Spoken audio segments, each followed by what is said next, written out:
Avant de plonger dans cette histoire incroyable, pensez à vous abonner à la chaîne et à activer la cloche. Ici, chaque récit a quelque chose à dire, et vous ne voudrez pas en manquer un seul. Le soleil déclinait sur l'aéroport international de Washington, projetant de longues ombres sur le tarmac. Dans le hall bondé, les voyageurs se pressaient pour rejoindre leur vol, chacun absorbé dans ses affaires. Au milieu de cette agitation, une silhouette imposante mais élégante se distinguait, Aaliyah Johnson, pilote chevronnée de 35 ans. Son uniforme impeccable, son badge scintillant et son calme naturel imposaient le respect. Elle ajustait sa casquette et vérifiait méticuleusement ses instruments avant de monter dans le cockpit. Non loin d'elle, Margaret Whitman, une femme blanche d'une 50aine d'années, issue d'une famille aisée et influente, observait la scène. Son regard se fixa sur Aaliyah avec un mélange de mépris et d'incrédulité. Dans son esprit, une pilote noire ne pouvait, selon elle, être digne d'autorité dans un cockpit. Margaret traversa le hall, son sac de créateur battant contre sa hanche, et se planta devant Aaliyah avec un sourire cruel. Sans avertissement, elle lança. « Excusez-moi, je crois que vous vous êtes trompée de travail, mademoiselle. Vous devriez peut-être être secrétaire, pas piloter un avion. » Les passagers autour se tournèrent, surpris et choqués par la brutalité et la maladresse de l'attaque. Aaliyah, malgré l'humiliation publique, resta immobile, les mains posées sur ses instruments, son expression parfaitement contrôlée. Elle avait affronté bien pire dans sa carrière, mais jamais dans un cadre si ouvertement raciste et insolent. Margaret, encouragée par le silence des témoins, continua. « Vous savez, certaines personnes ne devraient pas porter un uniforme, ça fait peur aux passagers. » Le visage d'Aaliyah demeura impassible, mais dans ses yeux brûlait une colère contenue, une détermination silencieuse.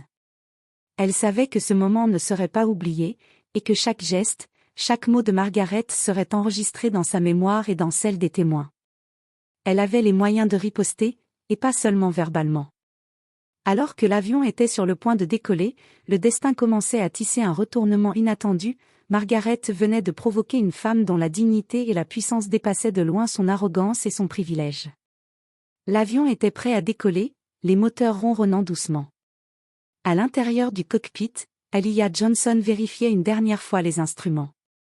Chaque geste était précis, chaque mouvement réfléchi. Mais derrière la porte du cockpit, l'atmosphère se tendait. Margaret Whitman, incapable de retenir son arrogance, avait décidé de poursuivre son humiliation. Elle frappa sur la porte du cockpit, exigeant de parler à la pilote.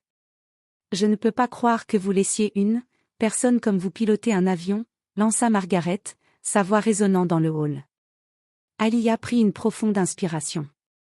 Elle savait que toute réaction impulsive pourrait être interprétée comme une menace ou une incapacité professionnelle. Pourtant, elle devait faire comprendre que ce comportement était inacceptable. « Madame Whitman, je vous conseille de vous éloigner immédiatement du cockpit. Votre comportement est inapproprié et dangereux, » répondit-elle, calmement mais avec une fermeté glaciale. Margaret éclata de rire, un rire cruel et suffisant. « Oh, je vois, vous pensez que votre uniforme vous rend intouchable. Vous devriez être reconnaissante que je ne vous fasse pas renvoyer devant tout le monde. » Les passagers qui attendaient dans le hall avaient commencé à filmer avec leur téléphone. Leurs regards oscillaient entre la stupéfaction et l'indignation. Margaret ne se rendait pas compte que chaque mot, chaque geste, était enregistré. Aaliyah, toujours calme, sortit son téléphone et composa rapidement un numéro. « Marcus, oui, c'est moi. Une situation vient de se produire à l'aéroport. » murmura-t-elle. Son mari, Marcus Reynolds, haut fonctionnaire du département de la Défense, comprit immédiatement la gravité de la situation. Il mobiliserait ses contacts et ses ressources pour s'assurer que justice soit rendue. Margaret, ignorante du lien entre Aaliyah et Marcus, continua son spectacle humiliant. Mais Aaliyah avait déjà pris le contrôle de la situation d'une manière que Margaret ne pourrait jamais anticiper. La colère, le mépris et la puissance du karma commençaient à se préparer, invisibles mais imminents. Les passagers, captivés, réalisaient qu'ils assistaient à un moment historique, une confrontation entre arrogance et dignité, entre racisme et justice imminente. Et personne ne savait encore que le retournement de situation allait choquer tout le pays. Le lendemain matin, les réseaux sociaux et les médias locaux étaient en effervescence. Des vidéos de l'humiliation de la pilote circulaient déjà, filmées par des passagers indignés. Les images montraient Margaret Whitman criant et ricanant, tandis qu'Alia gardait son calme, impassible mais ferme. Dans son bureau, Margaret était furieuse. Elle ne comprenait pas comment son arrogance pouvait désormais être exposée à toute la nation. Elle croyait pouvoir contrôler les apparences grâce à son argent et ses relations. Mais ce qu'elle ignorait totalement, c'est que Alia avait mobilisé Marcus, son mari, et ses contacts influents dans l'armée et le gouvernement. Marcus, stratège et méthodique, avait préparé une action en justice impeccable. Les vidéos filmées par les passagers serviraient de preuves irréfutables. Les témoins, dont plusieurs employés de l'aéroport et passagers, seraient appelés à confirmer l'humiliation. Un conseiller juridique expérimenté en affaires de discrimination s'occuperait de l'affaire, s'assurant que Margaret ne pourrait ni mentir ni échapper aux conséquences. Bientôt, Margaret reçut un appel officiel. Elle était sommée de se présenter pour répondre d'accusations de comportement discriminatoire et d'atteinte à la dignité d'un professionnel en service. Elle pâlit en réalisant que ses tentatives de contrôle et d'intimidation avaient échoué. Tout ce qu'elle avait fait était désormais public et traçable. Les médias s'emparèrent de l'histoire. Les journaux titraient « Pilote noir humilié par une passagère riche, la vidéo choque le pays ». Sur les réseaux sociaux, des centaines de milliers de personnes commentaient, partageant indignation et soutien à Alia. Margaret, habituée à l'adulation et à l'impunité, se retrouva soudain ostracisée. Mais le plus humiliant restait à venir pour elle. Au moment de l'audition, le conseiller juridique nommé pour représenter Alia n'était autre que le conseiller privé de Marcus, un expert reconnu dans les affaires de discrimination raciale et de justice militaire. Margaret était piégée. Chaque mensonge qu'elle tenterait serait rapidement contredit par des preuves tangibles et des témoignages irréfutables. Ce jour-là, pour la première fois, Margaret Whitman comprit que son argent, son influence et son arrogance n'étaient rien face à la dignité, la compétence et le réseau de ceux qu'elle avait sous-estimés. Le karma commençait à frapper, et la leçon allait être mémorable. Quelques jours plus tard, l'histoire d'Alia Johnson et de Margaret Whitman faisait la une des journaux et des chaînes de télévision nationales. Les vidéos de l'humiliation, diffusées massivement sur les réseaux sociaux, avaient atteint des millions de vues. Les hashtags respect pour Alia et #humiliation Whitman étaient partout, et le pays tout entier discutait de l'incident. Margaret, qui avait toujours cru que son argent et son statut la protégeraient, vit sa vie basculer. Son nom était associé au racisme et à l'arrogance, et ses affaires commencèrent à en pâtir. Ses partenaires commerciaux prirent leur distance, ses réseaux sociaux furent inondés de critiques, et ses proches commencèrent à la fuir. La femme puissante qu'elle croyait être se retrouvait seule et publiquement humiliée. Pendant ce temps, Alia recevait des messages de soutien de milliers de personnes, des pilotes débutants aux vétérans de l'armée, toutes saluant son calme, sa dignité et sa maîtrise de la situation. Elle avait transformé une humiliation publique en un exemple de courage et de professionnalisme. À l'audience officielle, Margaret ne put que subir. Chaque geste, chaque insulte qu'elle avait proférée était documentée et attestée par des témoins. Son avocat tenta de la défendre, mais les preuves étaient accablantes. Les juges et les médias regardaient Margaret avec un mélange de consternation et d'incrédulité.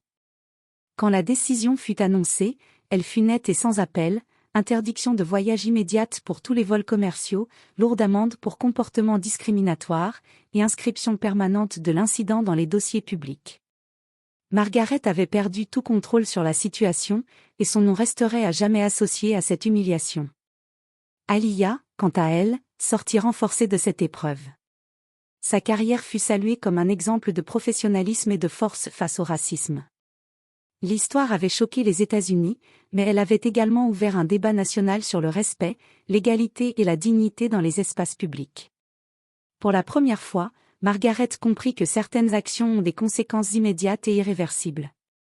Et le pays entier avait été témoin de ce retournement spectaculaire.